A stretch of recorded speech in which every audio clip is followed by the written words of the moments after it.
अब उन देशों में जो शांति के लिए मध्यस्थता कर रहे हैं, पाकिस्तान का नाम तक लेना जरूरी नहीं समझा। अमेरिका और ईरान के बीच जो देश मध्यस्थता कर रहे हैं, उसमें पाकिस्तान का नाम सूची से हटा दिया गया है। डोनाल्ड ट्रंप ने ईरान को साफ शब्दों में चेतावनी दे डाली है कि उसके लिए यह आखिरी मौका है, या तो डील कर ले या फिर एक महाविनाश के लिए तैयार हो जाए। दूसरी तरफ ईरान ने कहा है कि हम किसी भी कीमत पर होर्मुज में अमेरिकी नाकेबंदी को मजबूर नहीं करेंगे अगर हमारे लिए ऐसा नहीं हुआ। अच्छा, इस बीच एक और बड़ी खबर आती है, मैं आपको ये बड़ी खबर बता दूं, ईरान से बड़ी खबर आ रही है। ईरान ने अमेरिका को धमकी दी है, होर्मुज में तय रूट को बदलने की कोशिश की तो अमेरिका के वॉरशिप को ईरान उड़ा देगा। सीनियर सैन्य सलाहकार जनरल मोहसिन ने एक औपचारिक बयान में कहा है कि होर्मुज में किसी तरह की दखलंदाजी को ईरान सहन नहीं करेगा। जो रूट ईरान ने तय किया है, जहाजों की आवाजाही उसी रूट से होगी।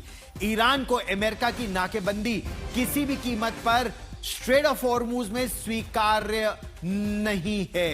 यह ईरान ने साफ कर दिया है कि अब ईरान का होर्मुज पर वर्चस्व पूरी तरह से कायम है। सुनिए, जैसा हम आपको बता रहे हैं कि बहुत ही बेआबरू होकर डोनाल्ड ट्रंप के कूचे से निकला पाकिस्तान।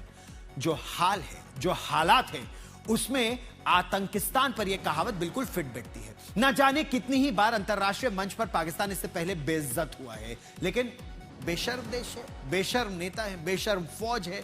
बेशर्मी की हद देखिए, हर बार घमंड से सीना ताने वो खेमे दर खेमे घूमता रहता है।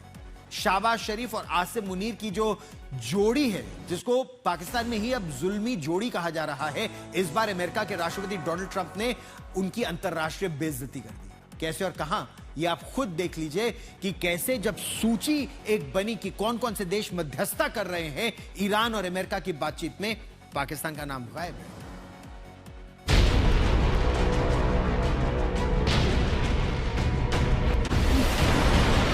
जी हां, पहला नाम लिया सऊदी अरब का, दूसरा नाम लिया यूएई का और तीसरा नाम लिया कतर का। सवाल यह है कि पूरी दुनिया में शांति दूत बने घूम रहे पाकिस्तान का क्या हुआ? ट्रंप के बयान ने साफ साफ संदेश दे दिया है कि वो ईरान के साथ युद्ध विराम के बाद शांति वार्ता में पाकिस्तान को उतनी अहमियत नहीं दे रहे हैं जितनी पिछली शांति वार्ता में दी थी। ट्रंप ने ईरान को दिया आखिरी मौका, सबसे बड़ी तबाही से बचने का मौका।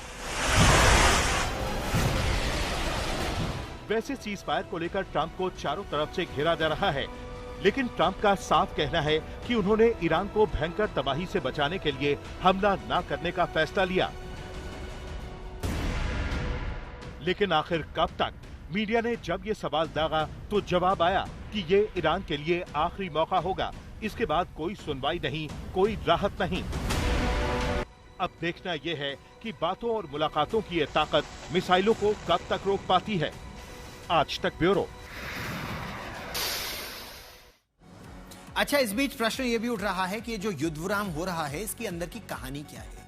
क्या किसी दूसरे देश के दबाव में डोनाल्ड ट्रंप ने यू टर्न लिया, या फिर पेंटागन की कोई खुफिया रिपोर्ट सामने आई जिसने उन्हें मजबूर किया कि वो कुछ कदम पीछे ले ले? वजह तो जो भी हो, मिसाइलों का गरजना इस समय बंद है। हर किसी की नजर कल से शुरू हुई शांति वार्ता पर लगी हुई है। इस शांति वार्ता में सबसे बड़ा मुद्दा स्ट्रेट ऑफ होर्मुज का होने वाला है। फिलहाल इसकी कोई डेडलाइन का तो ऐलान नहीं किया गया है, लेकिन ईरान ने साफ कर दिया है कि होर्मुज पर ईरान जो रास्ता बताएगा उसी पर जहाज जाएंगे, वरना अगर किसी और देश का जहाज आया तो ईरान बमबारी कर देगा। मिसाइलों पर अब मुलाकात भारी, तबाही रोकने की तैयारी, नहीं होगी बमबारी। आमने सामने बात नहीं करेंगे अमेरिका और ईरान।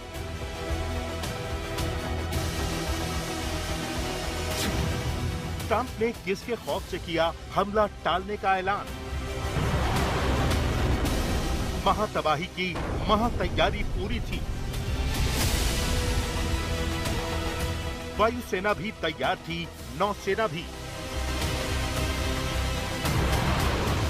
हथियार भी तैयार थे, वॉर रूम भी अलर्ट पर था। राष्ट्रपति ट्रंप वर्ल्ड वॉर 2 के बाद का सबसे विनाशकारी हमला करने वाले बयान का बम फोड़ चुके थे।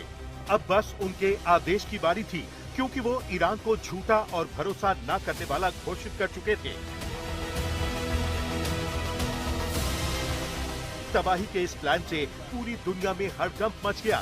फोन की घंटियां बजने लगी। एक देश से दूसरे देश के प्रमुखों, विदेश मंत्रियों और सेना प्रमुखों के बीच बातें हुई और फिर कुछ ही घंटों में सब कुछ बदल गया। आखिरकार सबसे भीषण हमला रोकने का ऐलान कर दिया गया। लेकिन अचानक ट्रंप ने ये फैसला क्यों किया?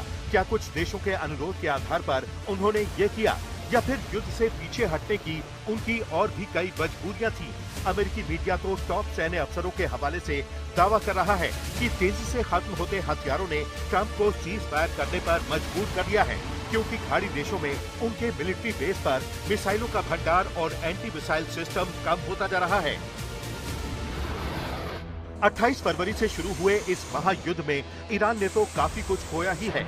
आर्थिक तौर पर अमेरिका को भी अरबों डॉलर का नुकसान हो चुका है, जिसका सीधा सीधा असर उसके नागरिकों पर हो रहा है।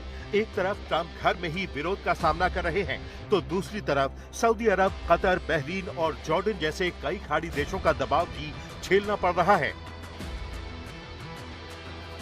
इस दबाव के बाद अब अमेरिका और ईरान में बातचीत का एक नया दौर शुरू होने जा रहा है। बमबारी रुकने के बाद अब दोनों की कोशिश होर्मुज को खोलने की होगी। यही वो इकलौता रास्ता है जहां से पूरी दुनिया को सीज फायर के लंबा खींचने की उम्मीद दिख रही है।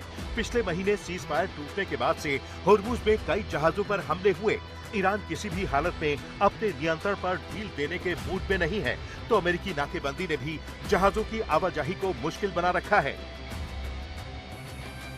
इस बीच अमेरिकी विदेश मंत्री मार्को रूबियो ने कहा है कि दुनिया को तेल और गैस की सप्लाई के लिए सिर्फ होर्मुज पर निर्भर नहीं रहना चाहिए, इसके बजाय दूसरे रास्ते भी तैयार करने होंगे। फॉक्स न्यूज को दिए इंटरव्यू में रूबियो ने कहा कि अब इस इलाके के कई देशों को लगने लगा है कि ईरान होर्मुज पर खतरा पैदा कर रहा है, इसलिए दुनिया को ऐसे नए रास्ते बनाने चाहिए जिनसे तेल और गैस की सप्लाई बिना रुकावट जारी रह सके। खैर, रूबियो जो मर्जी कहें, लेकिन होर्मुज का विकल्प तैयार करना फिलहाल न तो व्यवहारिक है न ही सुरक्षित। इसीलिए ईरान और अमेरिका को एक एक कदम पीछे हटना ही पड़ेगा, वरना गरजती मिसाइलें तबाही मचाने में ज्यादा वक्त नहीं लगाएंगी। आज तक ब्यूरो।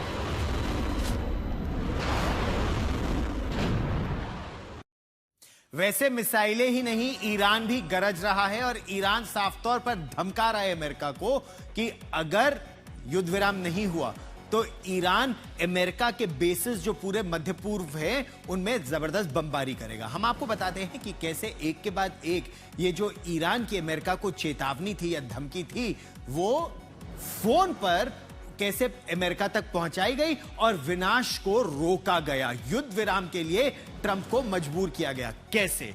सबसे पहले सैयद अब्बास अरागची जो विदेश मंत्री हैं ईरान के, उन्होंने आसिम मुनीर से बात की। उसके अलावा उन्होंने प्रिंस फैजल बिन फरहान जो विदेश मंत्री है सऊदी अरब के, और फुआद हुसैन जो विदेश मंत्री है इराक के, उनसे बातचीत की। उनको एक संदेश दिया और कहा कि यह संदेश अमेरिका तक पहुंचना चाहिए। और फिर मोहम्मद बिन सलमान जो क्राउन प्रिंस है सऊदी अरब के, सबसे ताकतवर व्यक्ति, उन्होंने वह संदेश अमेरिका के राष्ट्रपति तक पहुंचाया और उन्होंने कहा कि शांति के लिए जरूरी है कि अभी हमला न किया जाए, बातचीत के लिए ईरान तैयार है, बातचीत की जाए। सऊदी अरब भी चुपचाप ईरान से बातचीत कर रहा है ताकि सऊदी अरब पर भी वार पलटवार न हो। और ईरान यह कह रहा है कि अगर हम डूबे तो हम तुम्हें भी ले डूबेंगे सनम। वो खाड़ी के सभी देशों को कह रहा है कि अमेरिका के बेसिस हटे न हटे तो हम बमबारी करेंगे, उसमें नुकसान तुम्हारा भी होगा। इसी तरह प्रयास किया गया कि शांति लाई जा सके। एक तरफ बातचीत का दौर शुरू हुआ, इस बीच ईरान ने अमेरिका के सैन्य बेसिस पर हमला भी कर दिया कि वो केवल बातचीत नहीं कर रहे हैं, केवल धमकी नहीं दे रहे हैं, वो करके दिखाएंगे। उत्तरी कुवैत में अमेरिका के ठिकानों पर हमला किया गया, ड्रोन के जरिए हमला किया गया है और खबर यह आ रही है कि वहां भारी नुकसान हुआ है। तस्नीम न्यूज के मुताबिक यह कार्रवाई संभावित हमले को रोकने के लिए की गई थी, यानी जिस प्रीएम्प्टिव स्ट्राइक की बात की जाती है कि ईरान को खतरा इस बात का था कि कुवैत से उन पर बमबारी हो सकती है, तो उस बमबारी से पहले ही उन्होंने कुवैत पर अमेरिकी बेस पर हमला कर दिया। संभावित हमले को रोकने की कार्रवाई तस्नीम न्यूज ने इसे बताया है प्रीएम्प्टिव स्ट्राइक ये किया है। आप ये सोचिए कि जो अमेरिका ये दावा कर रहा था कि ईरान के हथियार खत्म, ईरान झुक गया, ईरान हार गया, ईरान शांति चाहता है, वो ईरान अमेरिकी बेसिस पर प्रीएम्प्टिव स्ट्राइक्स कर रहा है। यह आपको दिखाता है दरअसल कौन बैकफुट पर है और कौन फ्रंट फुट पर लड़ाई कर रहा है। 28 फरवरी को जब अमेरिका और इजराइल की बमबारी शुरू हुई, उससे पहले स्ट्रेट ऑफ हॉर्मुज खुला था, लेकिन अब ईरान ने अपना वर्चस्व वहां स्थापित कर दिया है। अमेरिका अब चाहता है किसी भी तरह हॉर्मुज का मसला सुलझ जाए, बातचीत शुरू हो जाए और हॉर्मुज पर फ्री आवाजाही शुरू हो जाए जहाजों की। ईरान ने कहा है हम डिसाइड करेंगे, ईरान डिसाइड करेगा कौन सा जहाज कब वहां से निकलेगा।